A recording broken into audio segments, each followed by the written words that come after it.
Hello, welcome to the Hoop Collective. We talk about the NBA, and today we're going to be talking about what we learned by watching the Eastern and Western Conference, that those have passed, and we've gotten to the finals. Joining me alongside me here in San Francisco, where we're covering the finals, is Tim Bontemps. Hello, guys. And home from Dallas after a grueling series of 3 rounds of playoffs is Ben MacMahon. Howdy, partners. So, Bontemps, we're going to start with you. You didn't get a very good hand in the series that you covered, although the Heat Celtics series that we covered together did end up doing 7 games. It wasn't the greatest 7-game series ever, but you had some dog games. But you were watching and learning. What was your biggest takeaway after watching these playoffs play out? That as we see every year, you need to have a lot of luck to win, no matter how good you are. And to me, the Milwaukee Bucks, I said from day one, I thought they were going to repeat. I thought they were the best team in the league. And I think these playoffs, to me, have proven that. And that if Khris Middleton did not slip in the first round and suffer that knee injury and miss the entire second round series against the Boston Celtics, we'd be talking about the Bucks playing the Warriors in the NBA Finals. And I think the Bucks would be well on their way to winning another title. Because Giannis Antetokounmpo, to me, is unquestionably now the best player in the universe. I don't think it's really that close now. He was absolutely incredible in that Celtics series. He is just an absolutely unstoppable two-way force now. And that was the best team, but the best team doesn't always win. And in part because you have to get really lucky to make it through 4 rounds of the playoffs. And the Bucks just didn't get lucky. And in the end, they lost to another really good team that had just enough to beat them with home court advantage in Game 7, which, by the way, the Bucks gave away in the last day of the regular season by not playing that game out.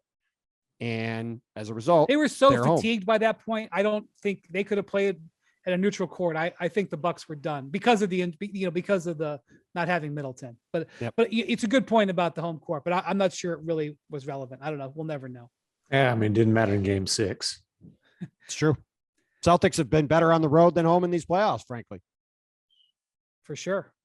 MacMahon, what did you take away? Yeah, I took away that things got really messy really quickly in Phoenix. When you are the best team by far coming off a finals appearance, you're up 2-0, heavily favored in the second round. You lose 4 of 5, and it ends in absolutely historically humiliating fashion.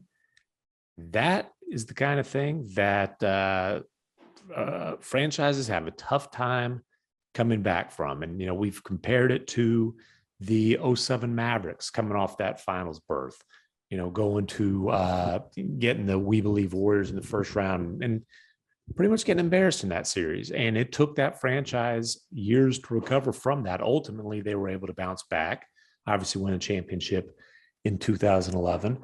We've talked a lot about the Jazz, just the way that they didn't have a finals appearance, but the way that they had the best record in the league last year, things went absolutely haywire in the second round. They didn't recover, and I don't think this chapter in the franchise history is going to have a happy ending. And when you talk about 37-year-old Chris Paul suddenly looking his age, and then to me the biggest thing though is the Deandre Ayton situation. And man, did that end with just a really, not even a sour taste, like a gross taste in everybody's mouth. I mean, Monty Williams pulling the plug on him, them getting into it on the sideline. Monty, it's internal, post game, next day exit interviews, made no attempt to even, sometimes, or a lot of times you'll hear coaches kind of, be full of, what, but try to smooth things over publicly. He made no attempt. And so I'm wondering, how's that going to play out this summer? But man, I was pretty certain the Suns were going to win a championship this season. And not only did they not come close, but they crashed in epic fashion. Yeah. It really, I mean, I was happy to see, the Mavericks earned it. And we got to see Luka's first foray into the conference finals. But the NBA fan in general was let down by not seeing full power Suns versus full power Warriors in the Western Finals. Mhm. And we talked throughout all the season about how excited we were about these playoffs, and we've had some moments, but we didn't get the Western Conference Finals that we deserved, and that's because the Suns didn't deliver. I don't know where they go from here, because it's one thing. It's always difficult when you're that good of a team, when you win 60 games and you're tasked with, okay, improve the team now that you've won 60. Well, it's hard. It's hard to improve the team. And so now not only do they have the mandate of improving the team, but they have to improve the team while dealing with the Ayton situation, which, regardless of what you feel about him, he helps them. He's a key factor. So if you remove him, you better be sure that maneuver comes with something that ultimately leaves your team in the same position or better. And that's a really even for James Jones and his front office, who I really respect. And I think they've done a great job. Like, if you're parting ways with DeAndre Ayton, you better not only have a good replacement, and I'm not saying he's got to be the same player. It could be a completely different style or whatever, but you cannot take a step backwards. You better get significant immediate value in return, right? Because even if getting picks, unless you're flipping those picks for somebody who can help right now, Chris Paul turns 38 during next year's playoffs. You need to win now. Your window is tied to a guy who's in his late 30s now. And the Suns fans are scouring. I've seen it. They're out there. The Suns have some really good writers who cover them. And those folks are out there scouring the NBA, looking for the sign and trade that's going to make it work with DeAndre Ayton. And guess what? There's not one there that makes that's a magic bullet that functionally works and is allowed by the trades and is allowed by the rules and everything like that. Because once you acquire a player in a sign and trade, you get hard cap. That affects the team that would receive DeAndre Ayton, and that would also potentially affect the Suns if they're trying to sign a free agent in that deal. So, and by the way, that's also why Zach LaVine's been linked to the Mavericks. I don't take any of that seriously, just because for them to sign and trade for Zach LaVine, you're dumping Brunson and you're dumping $40 million in salary plus whatever it takes to get LaVine. Let me say this about Zach LaVine. I think all of this is a negotiation. The reason that Zach LaVine is so liberally being connected with so many different teams is it's an attempt to create leverage. The Bulls, are going to offer what they're going to offer. Zach may not be 1,000,000% thrilled with Chicago, but I think I don't think he wants to leave. That's not my read. Bontemps, you don't think Zach wants to leave, do you? I'm not sure. Well, I think he's got a max offer on the table from the Bulls. So therefore, I'm not quite sure what he's negotiating about. That's what I would say. A 5-year max? I think so. I don't know for sure, but I think the Bulls have made it clear. Look, the Bulls made 100 moves last summer to improve the team, to convince Zach LaVine to stay. That's really been their driving force for ever since Arturas Karnisovas showed up, was to get Zach LaVine to sign a max deal and stay. So I don't think, I could be wrong, but I don't think they're going to turn around and offer him 80% of a max now and say, well, you could go see if you can find a deal. Maybe they're gonna, I don't know, but that does not strike me as what they're going to do. Unfortunately, in the NBA, and we're guilty of it in the media, there's shades of gray in max deal. Max deal can mean a lot of different things. Well, he doesn't qualify for the super max, so you don't end up with some of the complicating factors that we've seen with other things, like Rudy Gobert and other guys, where it's like, well, he gets like 85% of the super max. No, I get that. But is it fully guaranteed? Is it tied to games? Sure. Played? No, I mean, look, that's section. When I say max deal, I mean 5 years. Yeah. I'll put it this way. I don't know if he is being offered a 5-year contract, all 5 at max salary. I would be stunned if that's not signed. By the way, can I just say the Bulls ended up being who we thought they were, which is pretty easy first round fodder. Now that's LaVine he obviously had a knee problem. So did Lonzo Ball. They significantly exceeded our expectations early in the season, but I still think it's Then hard it to see came the back to Bulls earth. being a team that wins Well, a playoff series anytime and soon. that's a reason why, if you were a team, that you may not want to give a 5-year max Yep. deal to Zach Well, LaVine. it So will be interesting to see with Zach. He's probably one of the most interesting things going on this summer, given the way things set up. But two other things I thought were interesting from these playoffs. well, I haven't said mine yet, Bontemps. Oh yeah, that's right. I You mean, just it went is on about Brian the Suns. Windhorst and the Hoop That's true. Collective. Ain't Go no go Tim ahead. Bontemps in the Hoop Collective. Brian talked about the Suns for a while, so I forgot. What I what know was that yours? this is not exactly a new lesson, but I will just, sometimes we need reminding, especially recent years. Look at the final 4 teams, they all defend.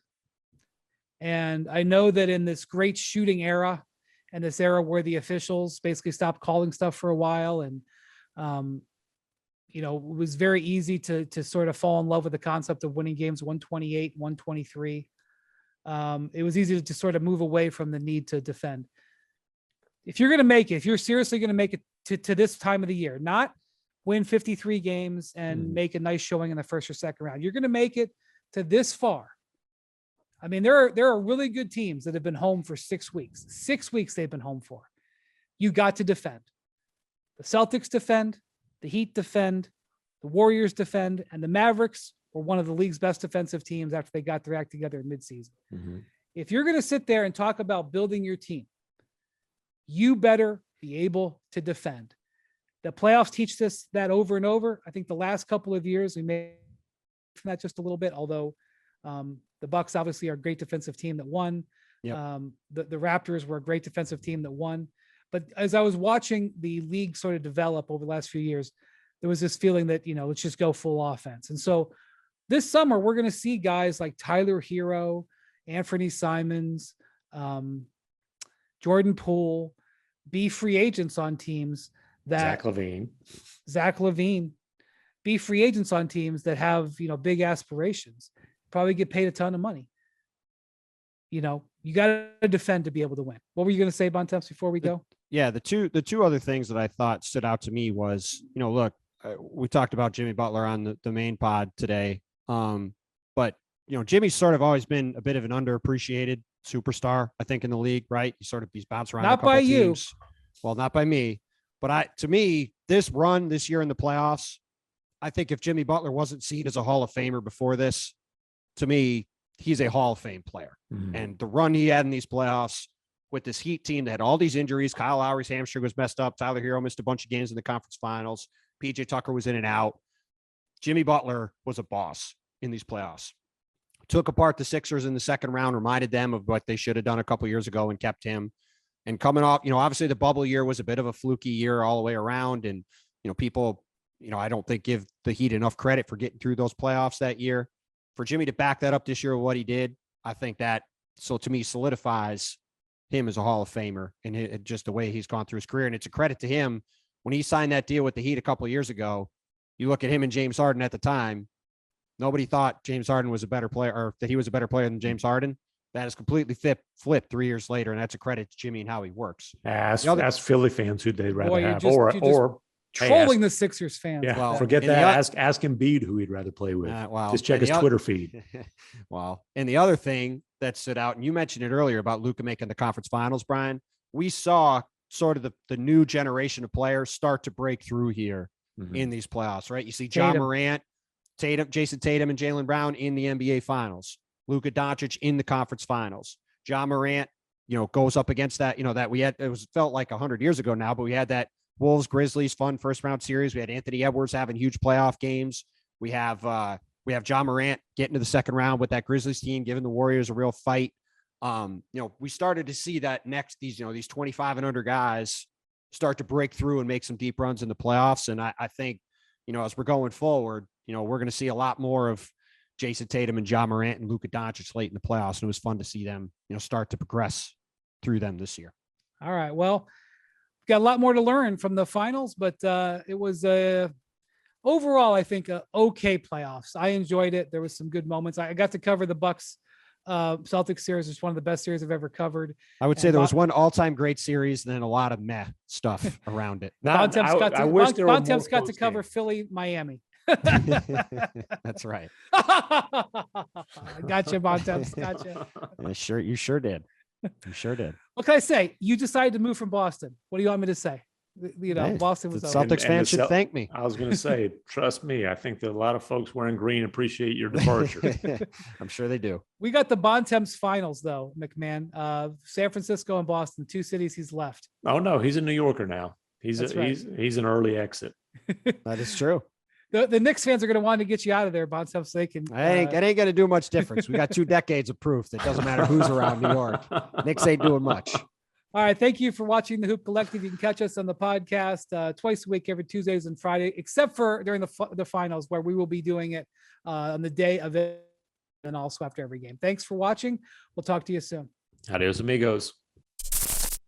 Thanks for watching ESPN on YouTube. For live streaming, sports, and premium content, subscribe to ESPN+.